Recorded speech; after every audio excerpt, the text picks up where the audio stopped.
शहरयार ने कहा कि हे स्वामी, एक वृद्ध और धार्मिक प्रवृत्ति का मुसलमान मछुआरा मेहनत करके अपनी स्त्री बच्चों का पेट पालता था। कहानी है एक मछुआरे की। अलिफ लैला में क्रम से चली आ रही कहानियों की अगली कड़ी। वह नियमित रूप से प्रतिदिन सवेरे ही उठकर नदी के किनारे जाता और 4 बार नदी में जाल फेंकता था। एक दिन सवेरे उठकर उसने नदी में जाल डाला। उसे निकालने लगा तो जाल बहुत भारी लगा। उसने समझा कि आज कोई बड़ी भारी मछली हाथ आई है, लेकिन मेहनत से जाल दबोच कर निकाला तो उसमें से एक गधे की लाश फंसी थी।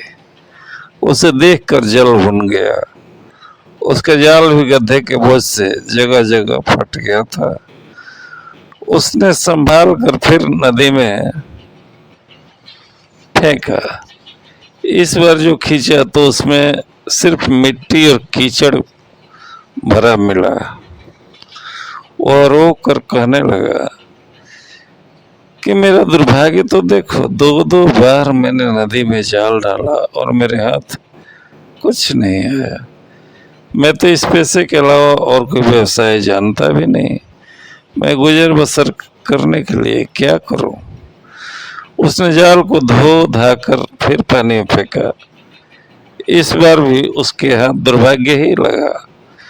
जाल में कंकड़, पत्थर और फलों की गुठलियों के अतिरिक्त कुछ भी नहीं था। यह देखकर वह और भी रोने पीटने लगा। इतने में सवेरे का उजाला भी फैल गया। उसने भगवान का ध्यान धरा और विनय की, हे सर्वशक्तिमान दीनदयाल प्रभु, तुम जानते हो कि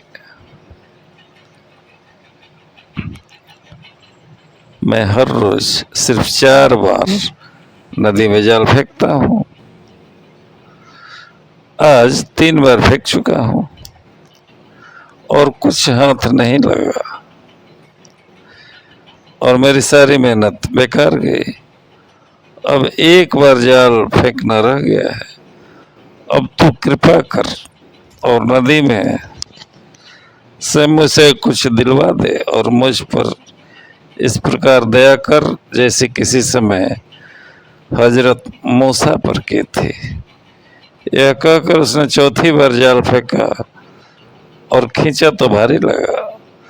उसने सोचा इस बार तो जरूर मछलियां फंसी होंगी। बड़ा जोर लगाकर उसे बाहर निकाल कर देखा कि उसमें क्या है, तो सिवाय एक पीतल की गागर के और कुछ नहीं है। गागर का भार इतना ज्यादा था कि वो समझा कि उसमें कुछ बहुमूल्य वस्तुएं होंगी, क्योंकि उसका मुंह शीशे के ढक्कन से अच्छी तरह से बंद था और ढक्कन पर कोई मुहर लगी थी। मछुआरे ने मन में कहा कि यह अंदर से खाली हुआ तो भी इसे बेचकर पैसे मिल जाएंगे, जिससे आज का काम किसी तरह चलेगा। उसने गागर को उलट पलट कर और हिला डुला कर देखा, लेकिन उसमें से कोई शब्द नहीं निकला।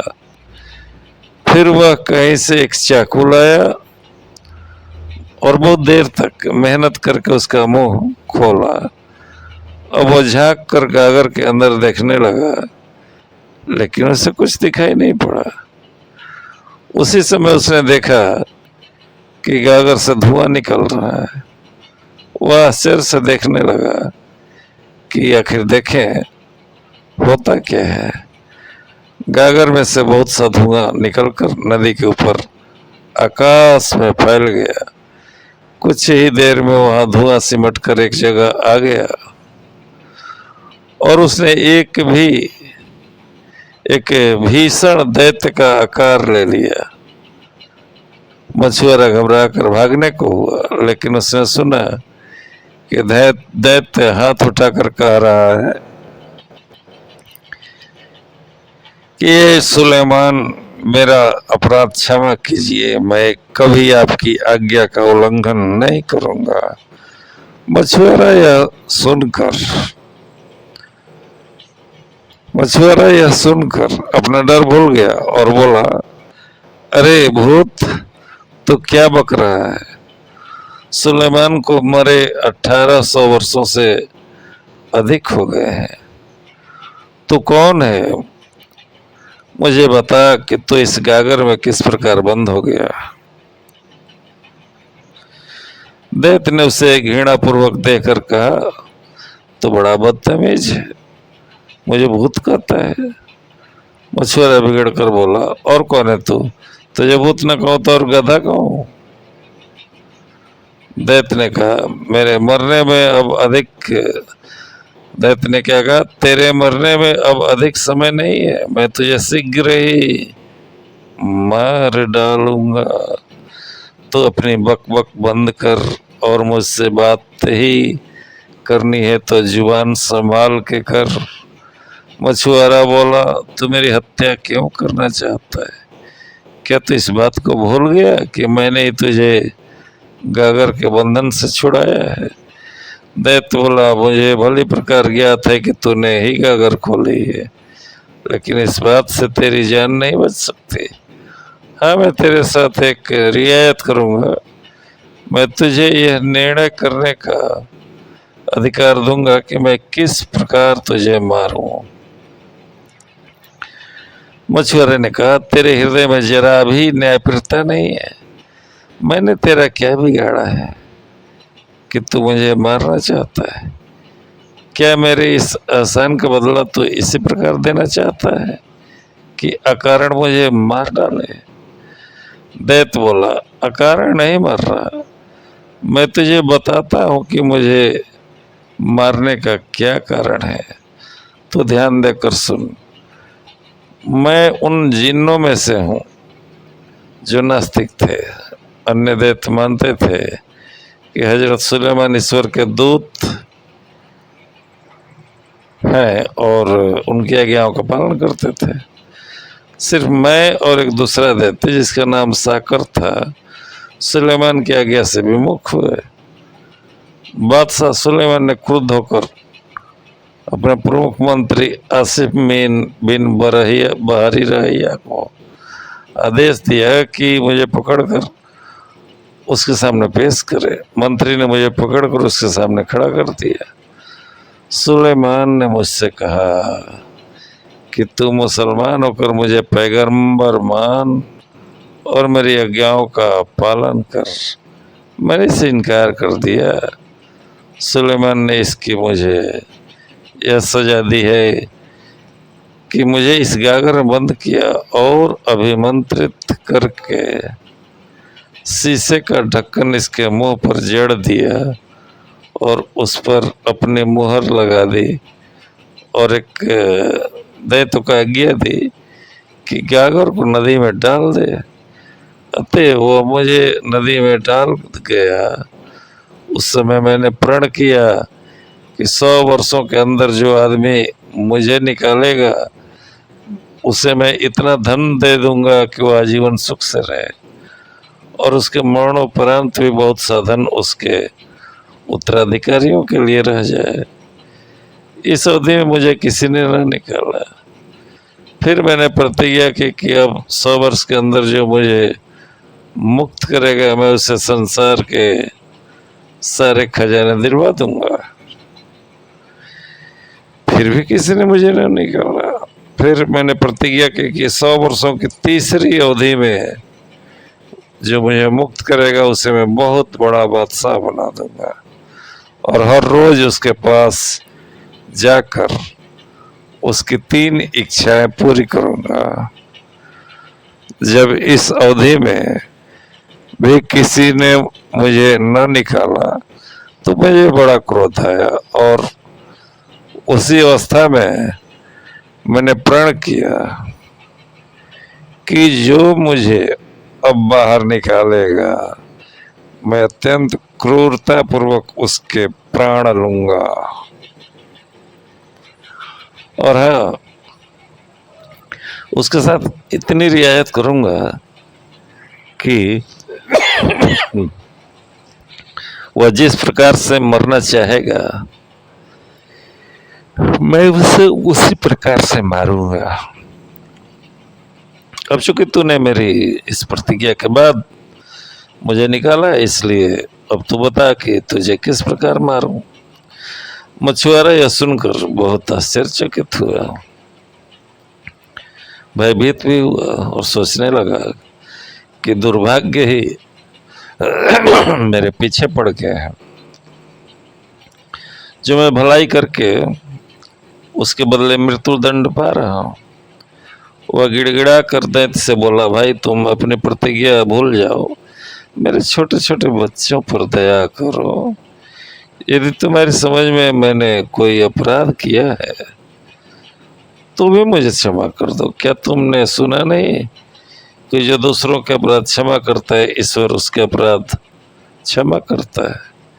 दैत्य ने कहा, यह बात है, रहने दे, मैं तुझे मारे बगैर नहीं रहूंगा, तो सिर्फ बता कि किस प्रकार मरना चाहता है।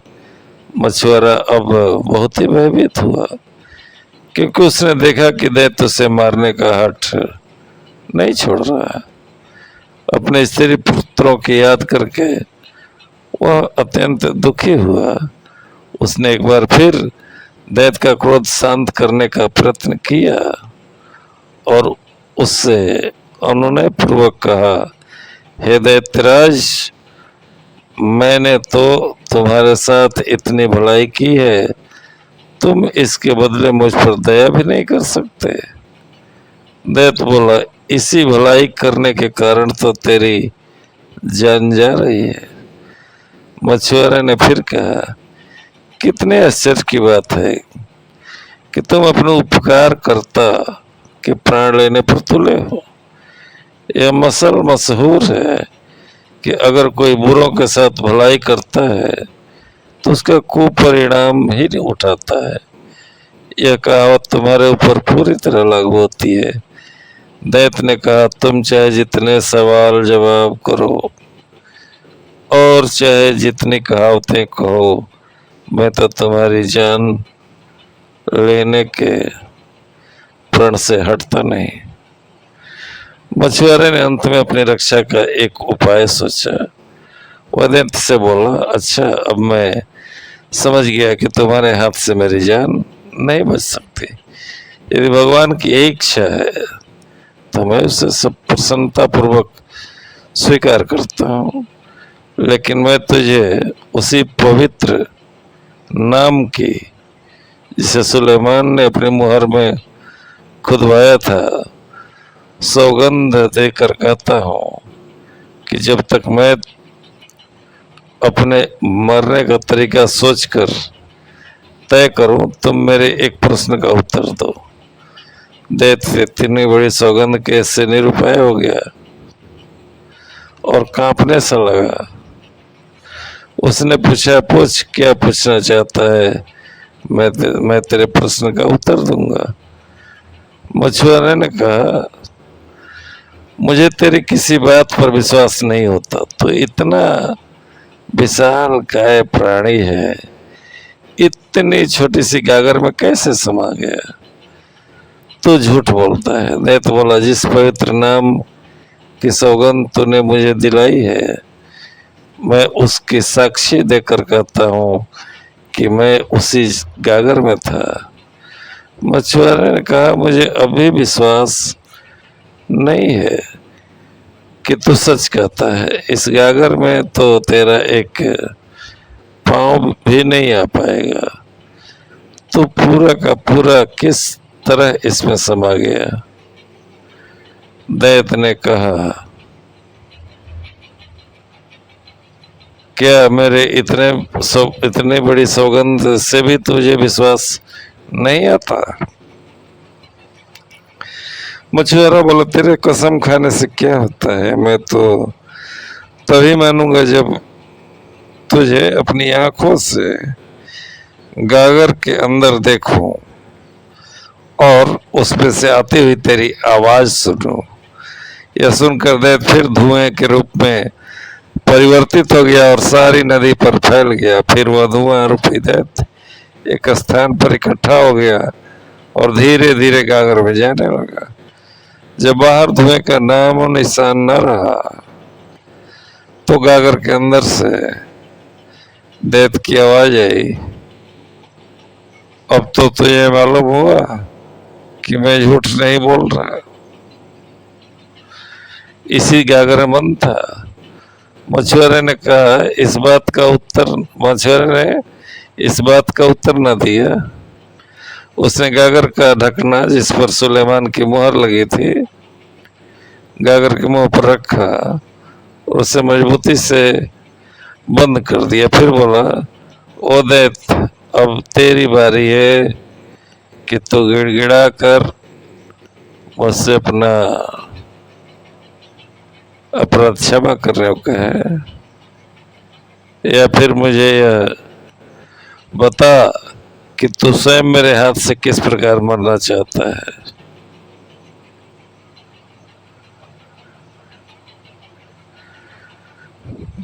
वो दैत्य, अब तेरी बारी है, तू गिड़गिड़ा कर मुझसे अपना अपराध क्षमा करने को कह, या फिर मुझे यह बता कि तू स्वयं मेरे हाथ से किस प्रकार मरना चाहता है। नहीं, मेरे लिए तो यही उचित होगा कि मैं तुझे फिर इसी नदी में डाल दूं और नदी के तट पर घर बना कर रहूं, और जो भी मछुआरा यहाँ जाल डालने के लिए आए उसे चेतावनी दे दिया करूं कि यहाँ एक गागर में एक महाभयंकर दैत्य बंद है, उसे कभी बाहर ना निकालना, क्योंकि उसने प्रण लिया है कि जो भी उसे बाहर निकालेगा उसके हाथ से मारा जाएगा। यह सुन दैत्य बहुत घबराया। उसने बहुत हाथ पांव मारे कि गागर से निकल जाए, किंतु यह बात असंभव थी, क्योंकि गागर के मुंह पर सुलेमान की मुहर लगा हुआ ढक्कन था और वह मुहर के कारण विवश था। उसे क्रोध तो बहुत आया, किंतु उसने क्रोध पर नियंत्रण किया और अनुनय पूर्वक बोला, मछुआरे भाई, तुम कहीं मुझे फिर नदी में न डाल देना। तुम क्या मेरी बात सच समझते थे? मैं तो केवल परिणाम स्वरूप ही तुम्हें मारने की बात कर रहा हूँ। खेद है, तुमने मेरी बात को सच समझ लिया। अब मुझे निकाल दो। मछुआरे ने हंसकर कहा, क्यों भाई, जब तुम गागर के बाहर थे तब तो अपने को बड़ा शक्तिशाली दैत्यराज समझते थे और अकड़ते थे। अब क्या हुआ कि गागर के अंदर जाते ही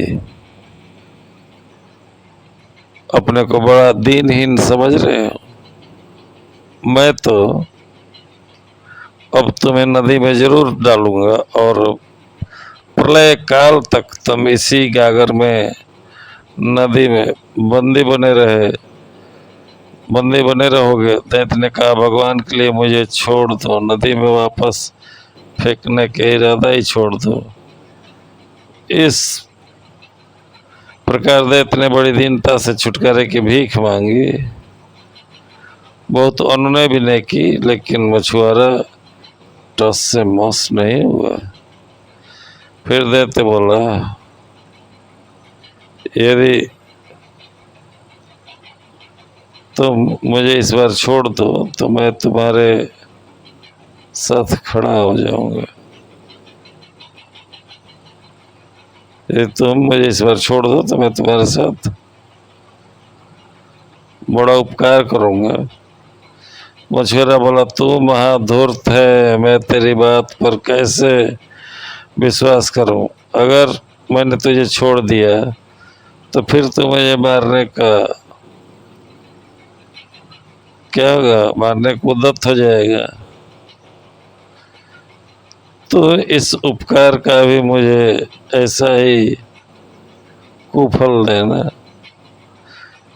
तो इस उपकार का भी मुझे ऐसा ही कुफल देना, जैसा गरीक नामी बादशाह ने हकीम दूबा के साथ किया था।